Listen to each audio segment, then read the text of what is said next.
மகர ராசி நேயர்களே, உங்கள் ராசிக்கேற்ற கர்மா விலக வேண்டுமானால் உங்களுடைய முரட்டு பிடிவாத குணத்தை விட்டுவிட வேண்டும். முன்பின் தெரியாமல் பேசிடக்கூடாது. நிறைய ஏழை எளியவர்களுக்கு உதவிட வேண்டும். அவர்களை மனம் புண்படும்படி நடந்து கொள்ளக்கூடாது. இதுவுமல்லாமல் உங்களுக்கு நீரில் வாழும் ஜீவராசிகளுக்கு உணவு அளித்து வர வேண்டும். அதன் பிறகு பார்த்தீர்களானால்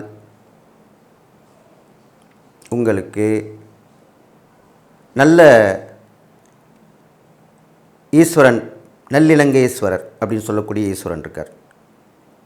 அவரை வணங்கி வழிபட்டு வர வேண்டும்.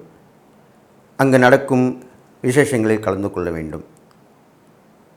முக்கியமாக